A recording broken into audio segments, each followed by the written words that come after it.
Hello everybody, welcome back to my channel. My name is Alicia and thank you so much for being here. Happy August 2024. We have made it to August, so it is time to recap what I read in July. I read 6 full-length novels, if that's how you would like to word it, and then 2 short stories. I read a majority on my Kindle, but I did read 3 in physical form, so let's just get into them. Book number 1 was a cozy mystery that was free on Kindle Unlimited. It's on KU, free if you're in the States. I'm not sure about everywhere else, but it's called The Sweet Dreams Bake Shop. This book was so cute. It's book 1 of 25 in the Sweet Cove Mystery series. I don't know if I realized that until just now. 1 of 25. So I would like to read the rest, but it's by J.A. Whiting or J.A. Whitting. I'm so sorry. I'm probably saying the author's last name wrong. I've never read a book from this author before, but I don't know, I've just gotten into cozy mysteries lately. I used to not be the biggest fan of them, and I would usually give them 3 stars, but I gave this one 4 stars in my heart, but I rated it 5 on Kindle because I read it in one sitting. It was so cute. It's got over 8,400 reviews across Amazon and Goodreads, and it's got between a 4.0 and a 4.3 star rating. It's under 300 pages, so you can read it very quickly. It's 262 pages, and y'all, this book came out 9 years ago. It came out in March of 2015, and I'm curious to see what the second one is about.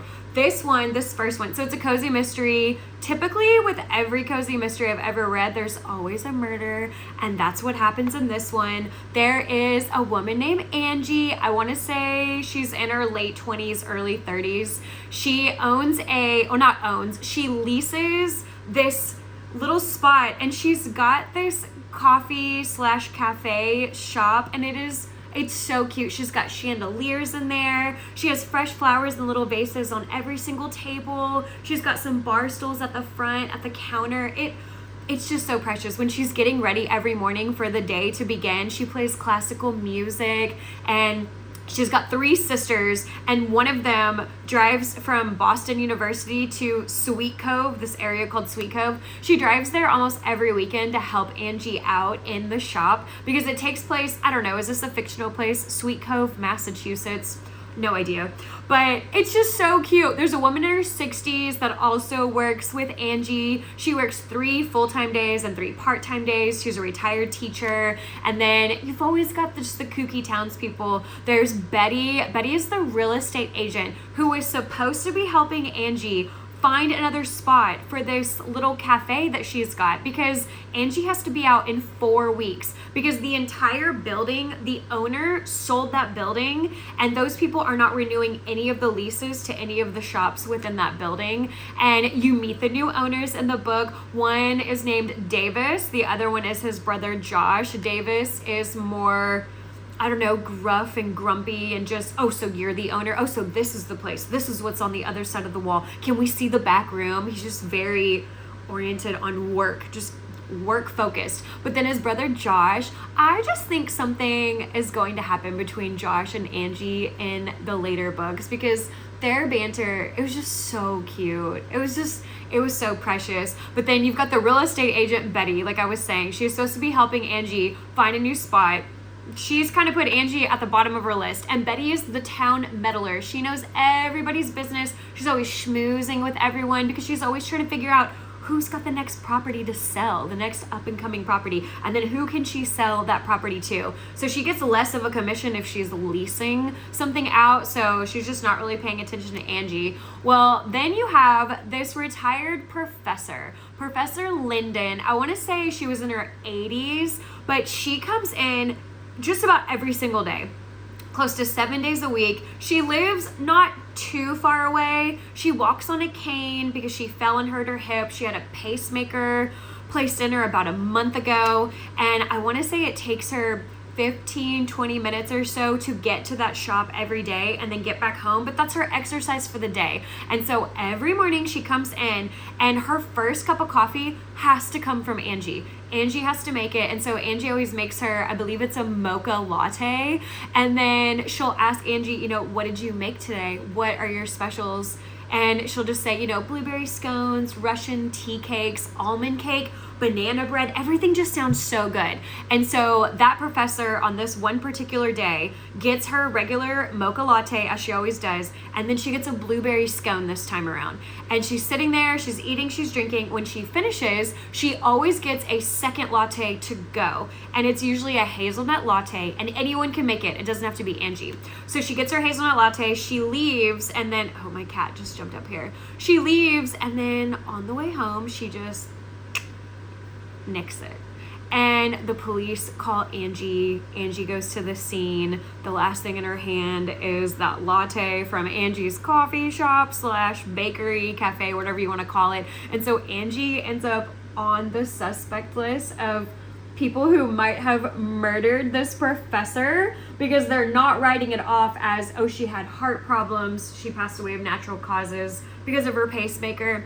No, something happened. I can see hair.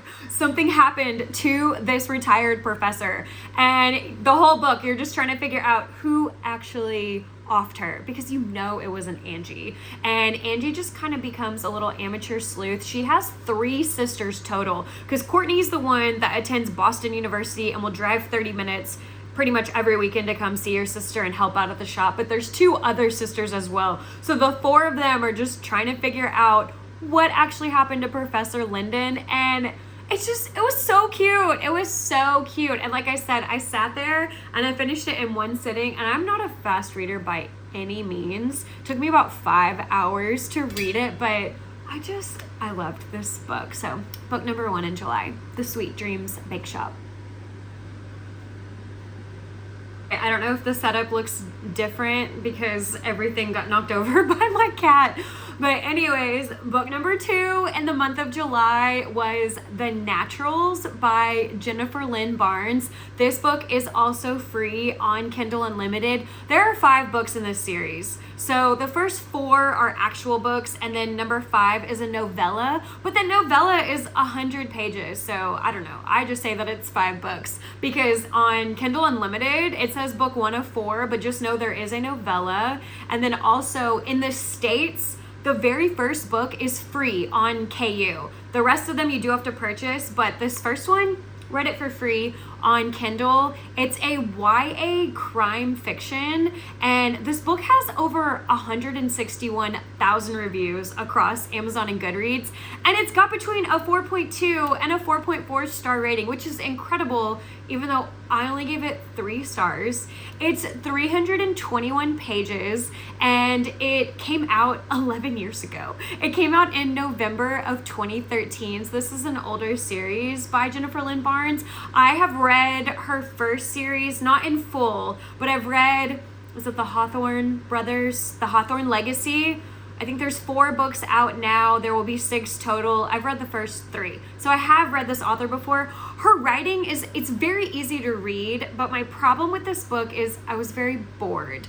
The Naturals is a program that was made up by the FBI. They are out scouting all of these teenagers, just finding these underage kiddos that have natural abilities. And there's a girl named Cassie. She's 17 years old. She, I believe, is the lead character in all 5 of these books, or 4 plus the novella. But anyways, Cassie's 17. She works at a diner. She lives in Colorado. This program is in Washington, D.C. And she gets approached at her job. The person leaves a business card that says it's with the FBI. There are some things written on that card, things saying she should call, things saying that she shouldn't call. And she makes the phone call just to see what's up. Why are you interested in me? And then she has this interview, and they just say, we're starting this Naturals program. There's other teenagers that are already part of it. We've been scouting you out. We would like for you to move to DC and live in this house with these other teenagers. And the house is really cool. It is set up like a simulation. I mean, down in the basement, there is a movie theater, a post office, a restaurant. It's really cool. Even out at the pool in the backyard, it is set up like a crime scene, because they reenact crimes that have already happened so that the teens can figure out why they happened, how they happened, what the next step was, because all of these teens have these natural abilities, which that was really cool. I was just bored because nothing was happening in the book. The whole point of this program is for these teenagers to open up cold cases and solve them, but they never open up a cold case in this book. I was so bored. And that first book I read, The Sweet Dreams Bake Shop, I read that while in the middle of reading The Naturals, and I vlogged this on my channel, and y'all, I was so bored, and I was complaining in the vlog that nothing was happening. And then I think 187 pages in is when one of the detectives or officers, whatever you want to call him, said, "I think you're ready to start solving cold cases." What were we doing for 187 pages? And then the training montages I just thought were so gimmicky, and it's just so easy for these kids. I've never seen, I guess there's a TV show called Criminal Minds. I've never seen that, but apparently this book is similar to that. And I took that to mean these kids are going to be solving crime, solving cases, and they weren't. But then at the forefront of the story, there was an ongoing current serial killer case. Cassie ends up getting involved in that. She's potentially going to be one of the victims. There's something that happened to Cassie 5 years ago, and that's coming into play. And that's really what the book ended up being about towards those last 100 pages or less than 100 pages, was them solving that case. So they never solved any cold cases. I was so bored. I'm so sorry. And then there's a little bit of a love triangle between Cassie and two of the other teenagers that are in this program. And then there's two other girls in the program, Sloane and Leah. And Leah was just such an unlikable character. She's just a little villain. And I'm sure that was the point. All of them have their own personalities. And I think Leah used to hook up with one of the guys. Or maybe she's just really protective over him. I don't even remember. Leah, her thing is she can figure out who is lying. She is amazing at deception, but she herself is also the world's greatest liar. I couldn't stand her. This book, it was so boring because nothing was happening. And maybe more will happen in the second book. On KU, you do get the first 2 chapters of the second book, but it's about another serial killer, and it seemed to be about a current serial killer. What happened to all these cold cases? That's what I was interested in. I want to go back and look at something that is a cold case that is still technically open, even if they closed it because they never got anywhere with it.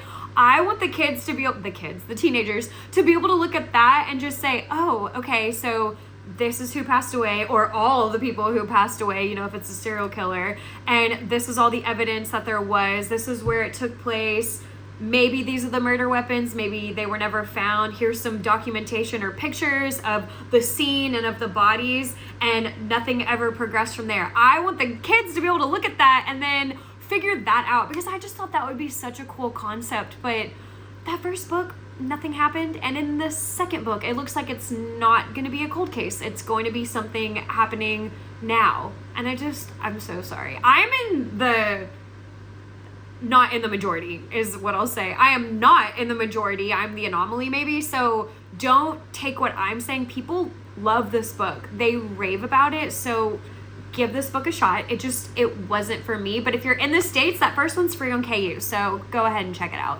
Book number 3 that I read in the month of July is called The Dead Guy Next Door by Lucy Score. I have never read a Lucy Score book before, but I hear about her books all the time, especially on Kindle. I believe all of her books are free on KU if you're in the States, just like this book. This book didn't cost anything, free on KU. It was so long. Why was this book so long? I don't understand. It's got over 54,000 reviews across Amazon and Goodreads, and it's got between a 4.2 and a 4.5 star rating. So again, did you hear that? That's my cat knocking over my trash can. So again, people love this book, and I'm the anomaly because I could not stand this book. I gave it 3 stars, but again, take what I say with a grain of salt because people love this book. It's 540 pages. Why was it 540 pages? And it came out in August of 2020. It's book 104 in this little amateur sleuth mystery series. And it's a murder mystery. You're trying to figure out what happened to Riley's neighbor. So Riley is divorced. She's broke. She's living in this mansion. There are, I don't know, I want to say 20 rooms, but I don't really remember. But she's living in this mansion with a bunch of elderly people. And they're all at least 80 and up, except for one neighbor. He is, I believe, 57. And then you have Riley. And Riley, I think, is 30 years old. And she's going through a divorce. She's working at this, this job that is going nowhere, this dead-end job. She's a proofreader, which kind of sounds cool in concept, but when you really read about what it is that she's proofreading, this is a joke of a job. She used to be a news anchor, a TV news anchor at this news station, but her ex-husband works at that news station, so obviously she doesn't work there anymore. He was cheating on her with the weather girl, I think, and then he and that weather girl get engaged in the book, and so Riley's dealing with that. Riley lives in the attic of this mansion, but below her, because you can see over the banister, because there's stairs that lead all the way up, I don't know, the layout of this mansion was kind of weird, but she can see her neighbor's apartment. You say apartment. Every time I said apartment, I meant bedroom, although some of these bedrooms have a little kitchenette, but everyone shares a common bathroom. Very strange setup, very dorm style almost, as if she's staying at a college. But she starts having hallucinations or visions because she's kind of a clairvoyant, but she doesn't want to give in to that.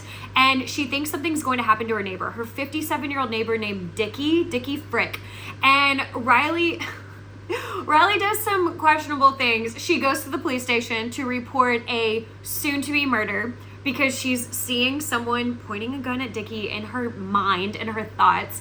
And then she calls the anonymous tip line and says that she thinks Dickie Frick is going to be off soon. And then she writes him a letter and in her own handwriting and says, something's gonna happen to you. You're gonna be, nixed, whatever, offed.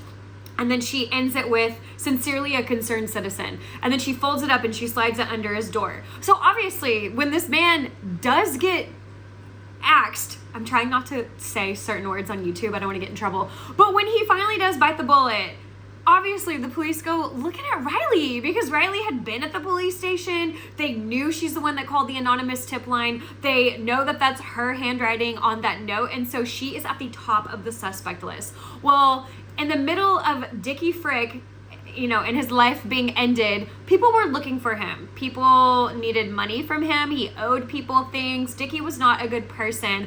And so some people had hired this private investigator to go and serve him papers. And so the PI, his name is Nick. There ends up being a little bit of a love story between Nick and Riley. Nick is a bad boy and they're wrong for each other, but she's kind of falling for him. He's kind of falling for her, but he makes it so clear on every other page that he doesn't believe in monogamy. And he thinks Riley is innocent though. So he does want to help her out and figure out who actually took Dickie out because he just doesn't think that it's Riley. But then on top of that, there's the head police investigator. He and Nick know each other from way back when, and so they have a little bit of a feud going on. And this investigator won't stop looking into Riley. He's following her around. He's basically tailing her because he thinks she's the one that did it, even though it's just so obvious that Riley didn't do it. But that guy never goes and looks for any other suspects. He never looks for any other clues. He's just in the story to be a villain and keep the plot going. And this book was way too long and I was so bored, and books were not hitting this month, at least these two in a row, The Naturals and then The Dead Guy Next Door.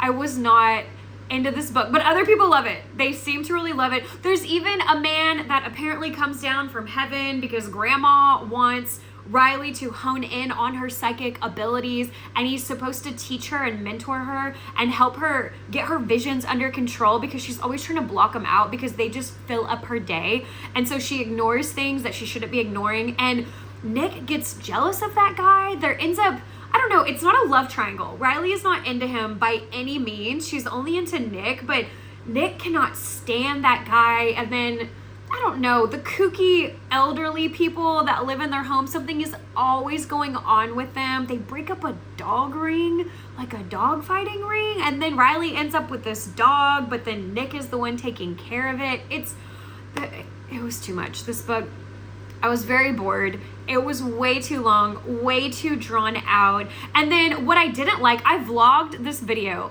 by the way. What I didn't like about this book was that we kept getting introduced to more and more characters throughout the book. Page 500, we're still getting introduced to characters, and this book is 540 pages. Let me reiterate that.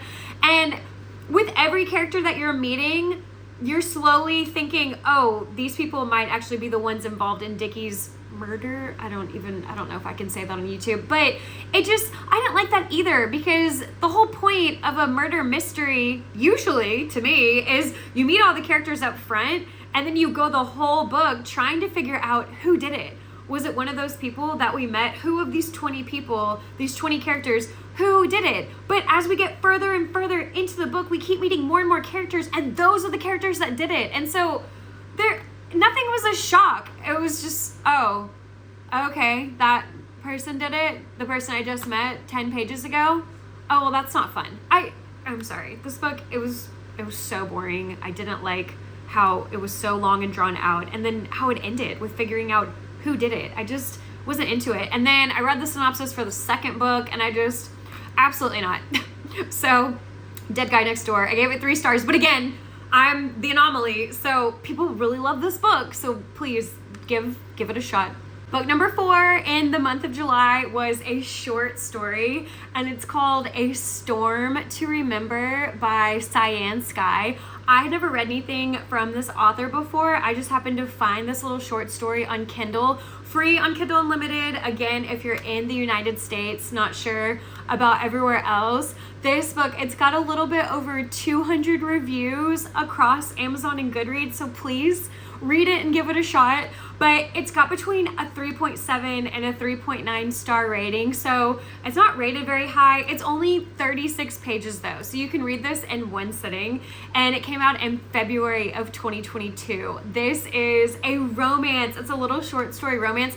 I gave it 5 stars. So I think what I realized this month was if books are rated poorly, I'm obsessed with them. And then if books are rated really high, I absolutely hate them. So we're gonna figure that out with this book as well. So this one, it's about Ashley and James, and I can't tell you too much because again, it's only 36 pages, but there's a storm going on, and a cat ends up at Ashley's front doorstep, and she's thinking, oh my gosh, whose cat is this? There's this horrible storm going on. It is freezing outside. So she lets the cat in, or maybe the cat just goes in. I don't know. That cat ends up inside of her house, but it has a little collar on, and she thinks, this cat is probably microchipped. This cat belongs to somebody. So she posts on this like Facebook group, I think like a neighborhood Facebook group, and just says, hey, does anyone have one of those little chip readers that I can hold up maybe to the back of the cat, to their collar or to their neck, and just see if this cat belongs to anybody? A neighbor has a little chip reader. What are the odds? I didn't know people just have that. But she ends up finding out that this cat is named Mr. Kitty. How cute is that? And the cat belongs to somebody named James, and then she gets James's cell phone number, so she sends him a text and says, hey, I think I have your cat. And then she sends a picture of Mr. Kitty. And then James says, oh my gosh, yes, that is my cat. Where do you live? I'm coming over right now. And Ashley just doesn't care, just gives her address to a complete stranger so they can come get her cat. Well, James shows up at her doorstep, and it's just immediate with the attraction, but it's not immediate love at first sight. Please don't think that. They just are staring at each other, and then he gets his cat and he just says, okay, have a good night, and then he leaves. Well, then James gets home and he thinks, I hope she's okay. I wonder if she's got food. I wonder if she has any extra firewood for her fireplace, because what little bit of firewood that was outside is just drenched. It's all wet because of the snow, because of the storm. And so he thinks, I should send her a text and just see if she's okay. And so he does, and Ashley gets the text, and she's thinking, I don't want to be a damsel in distress. I just want to tell him that I'm fine, but I'm not fine. My last of the dry wood has burned up in the fireplace. I am freezing. So she texts him back, and she's honest. She's like, no, I'm not okay. Like, I'm so cold and I'm hungry. And he just says, I'll come get you. You can come over here and I can, I'll feed you dinner. We'll hang out. We'll talk, whatever. And she agrees to it. And it's just so cute. There's even an epilogue, so don't worry, they're not falling in love in 36 pages. It's just them getting to know each other. It's just precious. And then there's this epilogue, and you get to see them later on. And I gave it 5 stars. I thought it was so cute. But yeah, A Storm to Remember. Absolutely, it was a storm to remember. Book number 5 was also a short story that I read for free on Kindle Unlimited. It's called The New Year's Party by Daniel Hurst. I have never heard of this author before. I'd never read any of his works before. This book, though, for being a short story, it's got over 12,000 reviews across Amazon and Goodreads, so good for Mr. Hurst. I don't know if you can hear my little boy cat meowing behind me. He's in my chair. He's being very needy, and I'm letting him sit here. I don't know what the deal is. I think maybe he just wants me to keep petting him. But anyways, it's got over 12,000 reviews, and it's got between a 3.8 and a 4.0 star rating. I actually gave this book 4 stars, so I was kind of in line with everybody else. It's 51 pages, and again, I read it in one night. I read it immediately after that previous short story, and this one came out in December of 2022. It's a thriller. So it's called The New Year's Party. It is about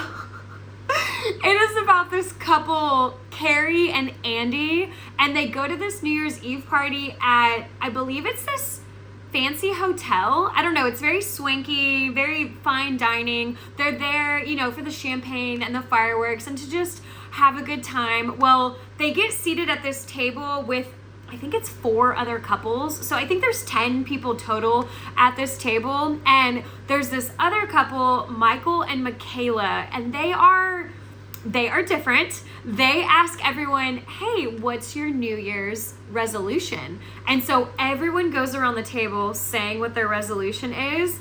And then when they get back to Michael and Michaela, they say what theirs is. And it's very unusual.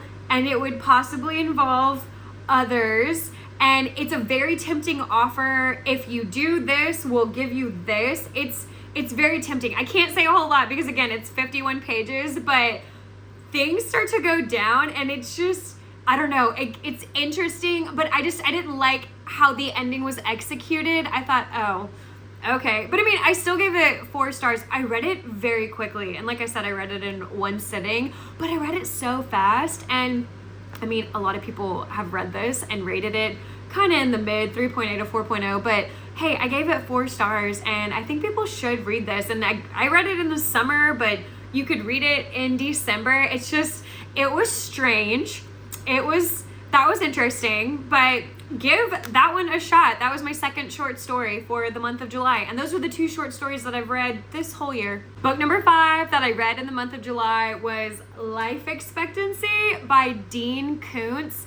I have never read a Dean Koontz book before, but he has written so many books. Oh my goodness. And they're all rated fairly high. People love them some Dean Koontz. So this one, it's got over 44,000 reviews across Amazon and Goodreads, and it's got between a 4.0 and a 4.5 star rating. It's 476 pages. I mean, this is a little book, but it's tiny writing. So very big book. And this book came out 20 years ago. This book came out in 2004. I only picked it up because my husband loves this book, and he said that I would love it too. The premise is so strange. It is about a man named Jimmy.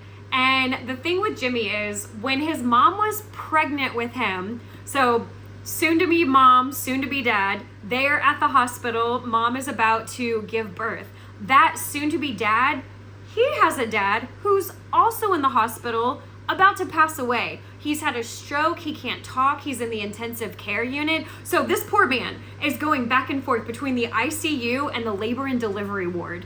Well, all of a sudden in the ICU, his dad sits up and starts speaking so fluently, like there was no stroke, and like the left side of his face is paralyzed, but he can speak very well. And he starts just spouting off gibberish and saying that his grandson to be, because Jimmy is about to be born, Grandpa is saying he knows the exact hour and minute that Jimmy will be born. He knows his exact height and weight, and he knows that Jimmy will have syndactyly on his left foot, which is the curious case, or I don't know, it's an unknown case of fused digits, or almost, webbed digits.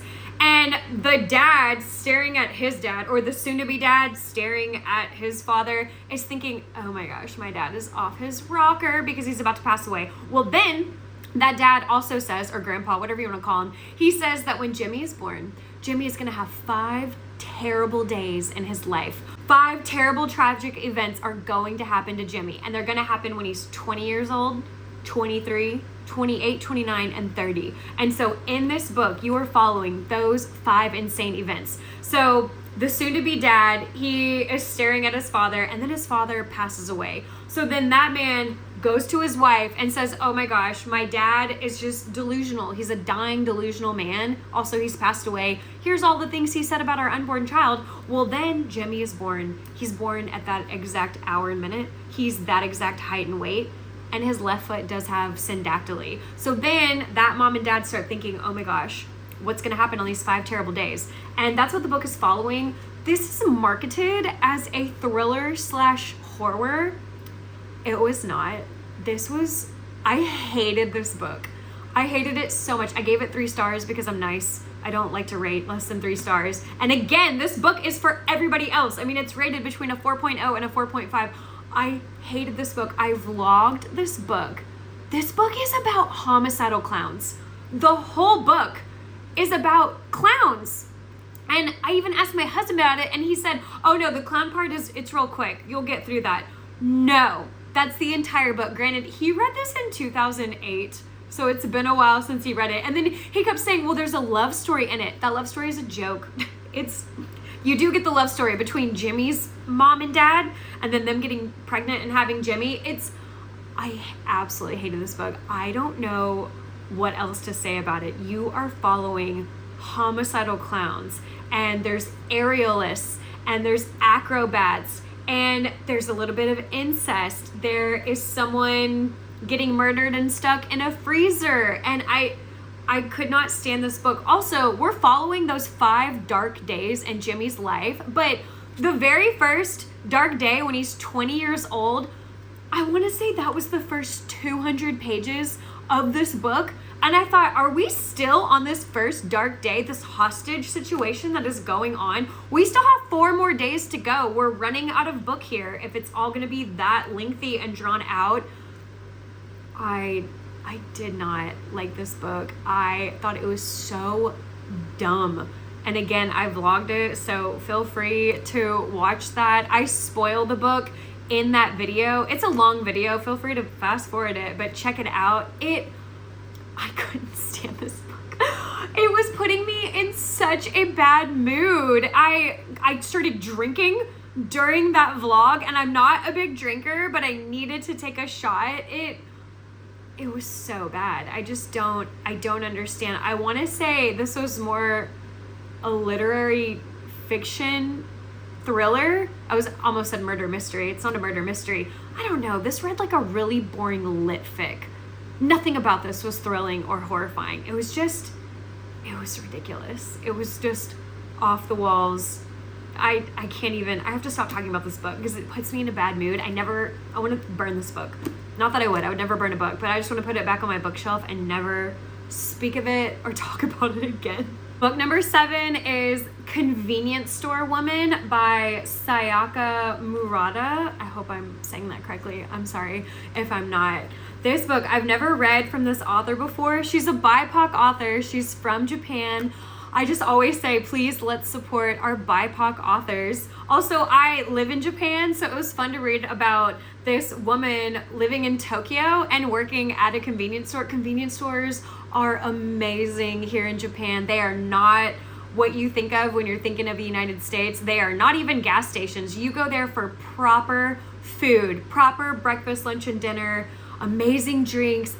Convenience stores are so great in Japan. But I got this book at a foreign language bookstore in Tokyo. This book has over 312,000 reviews across Amazon and Goodreads, but it's got a mid rating. It's got between a 3.7 and a 4.1 star rating. It's really short. It's 163 pages, and it came out about 6 years ago, or a little over 6 years ago, in June of 2018. This is a literary fiction that I gave 4 stars to, and it follows a woman named Keiko. So you see a little bit of Keiko in elementary school, middle school, and high school. She's a little different. She does not fit in. She does things that you shouldn't do. If something is happening and everyone is saying, oh my gosh, those kids don't need to be doing that, make it stop, she'll resort to violence to make it stop. She'll do whatever she needs to do to make things stop if they're wrong.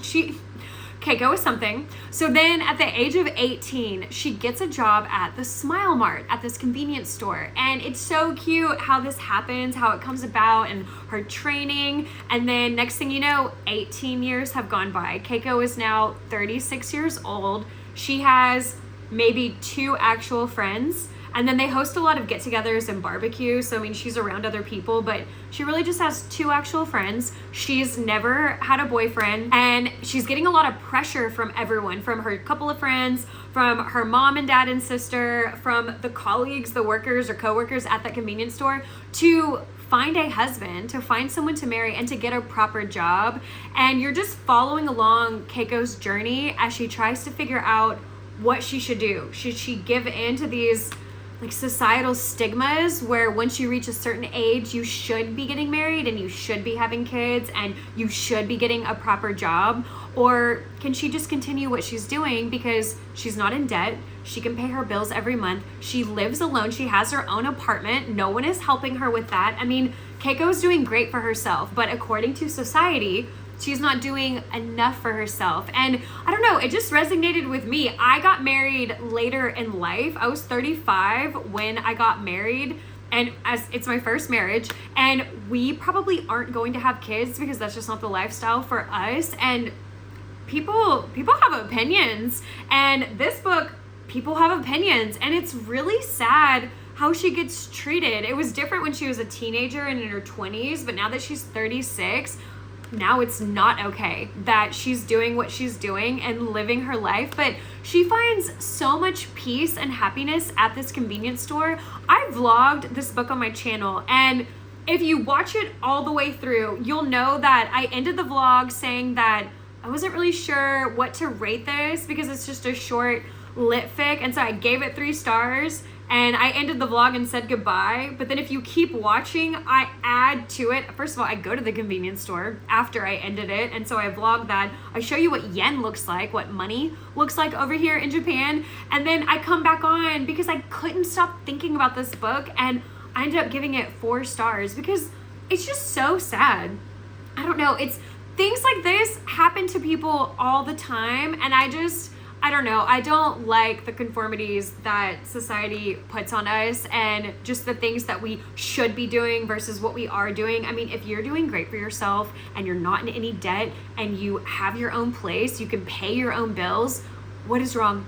What is wrong with that? Absolutely nothing is what that answer is.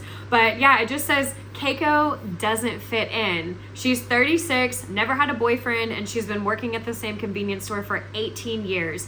Everyone wishes she would get married and find a better job, but Keiko knows what makes her happy, and she's not gonna let anyone take her away from her convenience store. It does get really sad at the end. Something happens, and I just thought, no, Keiko, no. But then she turns it around, and it gets better, but I don't know. I think a lot of people should read this book. Bullies, if you're a bully, you should read this book because it's just wrong how people treat her. And you're inside of her head. The whole book is from Keiko's POV. And I think everyone should give this a shot. The last book that I read in the month of July was Home Before Dark by Riley Sager. I love Riley Sager's books. I give them mostly 4 or 5 stars. I've never given any of them 3 or less. I give this one 5 stars. If you can't tell how excited I am to be talking about this book. This was my last book in July, and it just went out with a bang. This has over 227,000 reviews across Amazon and Goodreads, and it's got between a 4.1 and a 4.4 star rating. Again, I gave it 5 stars. It's got 385 pages, and this came out a little over 4 years ago in June of 2020. This is a thriller. So this is about a woman named Maggie. So when Maggie was 5 years old, her and her mom and dad moved into, it's called Bainbury Hall. It's this Victorian estate in the woods of Vermont. Just beautiful massive. They were living in this tiny little apartment. So they moved into this house and just thought everything was changing for the better. Their life was getting better. They were going to have more room for everything. Well, then things start going down in this house. There are some spirits. There are some ghosts. Maggie is seeing some things. The names of these ghosts are so creepy. What were they? Mr. Shadow and Mrs. Pennyface? It was very creepy. This is a very spooky book. I loved it. But since things were going on in that house, that family, the mom, dad, and Maggie, they only lasted 3 weeks there. And then they got the heck out in the middle of the night. And then that dad, he's a novelist. He went on to write a nonfiction book based on a true story called House of Horrors. And it was all about their 3 weeks, not even a full 21 days. It was about their 20 days that they spent living in that house. And that book became a worldwide phenomenon. It went viral. Everyone knew about this book. Everyone was purchasing it. They had so many interviews and just there was so much going on with this book, and they made a lot of money from it. And Maggie doesn't remember anything because she was 5 years old when it happened. Well, now 25 years have gone by. Maggie is now 30 years old and her dad has just passed away. And she finds out at the very beginning of the book that she has inherited Baneberry Hall. And she's thinking, what? My whole life is based on that nonfiction book that my dad wrote, and I don't even remember anything, but we've had this house the whole time to our names, even though we don't even live there anymore. Maggie had no idea. I was even wondering, why the heck has this been with them this whole time? Why have they kept this house for 25 years? So Maggie goes to fix up the house to get it ready for sale. Maggie is a restorer of old homes, and so she thinks, I'm gonna put my little spin on it, sell it, make a profit, and then get the heck out of there. No big deal. Well, her mom keeps trying to stop her and say, no, Maggie, don't go back to that house. Things were happening in that house. You were the one that was seeing all the ghosts, having conversations with ghosts. And Maggie's thinking, no, I wasn't. I don't believe anything that my dad wrote. He is a liar. None of that is true. I'm going to go back and get this house ready. I'm going to sell it, and then I'll come back to, I don't know, whatever area they're living in. She tells her mom, I'll be back. It'll be quick.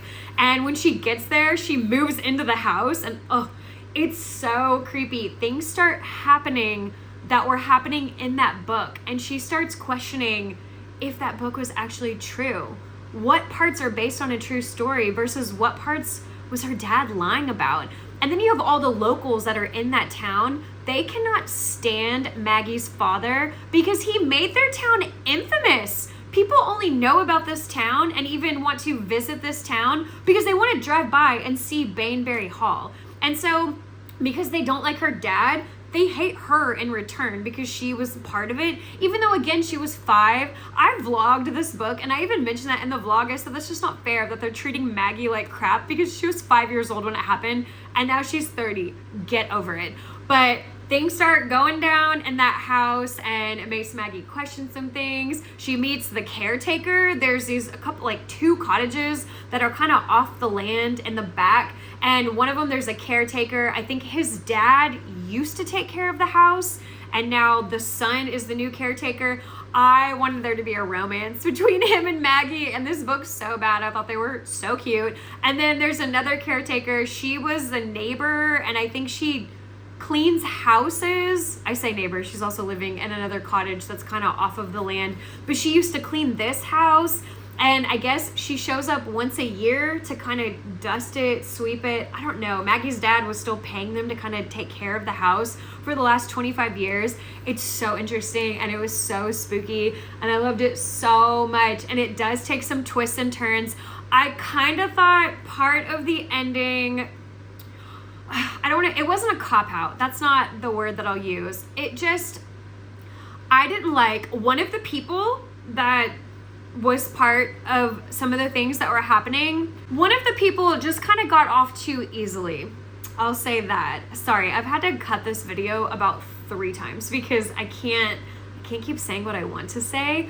I just think that person needed more of a comeuppance, if you know what I mean. I needed them to suffer a little bit more, and they didn't. That was the only thing I didn't like about the ending. The rest of it was great, but I still gave it 5 stars regardless of that. This book was so good, and I think everybody should read this. All right, everybody, those were the 8 books that I read in the month of July, or, 6 books and then 2 short stories. But anyways, thank y'all so much for coming along on this reading wrap-up journey with me, and I will see you in my next video. Bye.